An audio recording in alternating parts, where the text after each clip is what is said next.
Hi, this is Robert McNamara with Franciscan 40. The first week of Lent has passed and we move into our second Friday. It's a good time to reflect on the purpose of Lent. So what is the purpose of Lent? Lent is about paring away all of the incrustations that have surrounded our lives so that we can attend to the one thing necessary, Jesus Christ. In today's Gospel, Jesus tells his disciples, I tell you, unless your righteousness or justice or virtue surpasses that of the scribes and Pharisees, you will not enter the kingdom of heaven. So he who is the one thing necessary has told us that virtue is something necessary to attain the kingdom of heaven. And of course then Lent is a lot about attaining virtue, acquiring virtue through persevering effort. And therefore I have to become a person of virtue. However, I recognize I am not yet a person of virtue, and therefore, according to the psalm, I cry out to the Lord. Out of the depths I cry to the Lord. And my soul waits upon the Lord. Why? Because ultimately, though we acquire virtue, virtue is something that is bestowed by God in his gift of grace. The psalm gives us a wonderful image of the watchman.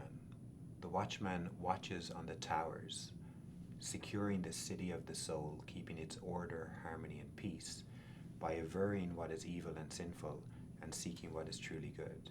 And so the watchman is a good symbol of the attempt to acquire virtue, our persevering effort to strive after virtue.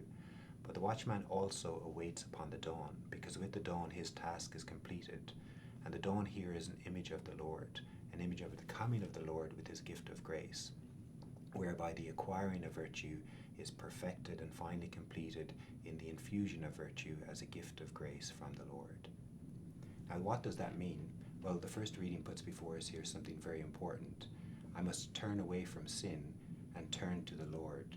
But the priority here, or the first thing, the one thing that is necessary, is this turning to the Lord. I turn away from sin precisely so that I can turn to the Lord. Now, in this turning to the Lord, what do we do? Well, we come before his mercy. We ask for his forgiveness. What is required of us on our side is that we speak the truth of our lives. I am not yet a man of virtue. There is much sin in my life. There is much division, much disorder. And in speaking this truth to the Lord, I wait on the gift of his forgiveness, on the gift of his mercy. And then also, I turn to the Lord to receive his gift of grace. Yes, I strive for virtue. Yes, I strive to attain what is truly good in any given moment, but more importantly, I wait on the empowerment that comes from God through his gift of grace, so I can actually attain what is truly good.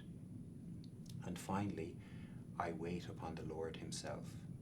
I become more attentive to his presence. In fasting, I become alert, I become awake, I become aware of the Lord's presence, and I wait on his presence in my life. I wait for the dawn that comes with the morning, and I wait on the gift that is the Lord himself. Okay, thank you. I hope you have a great Friday.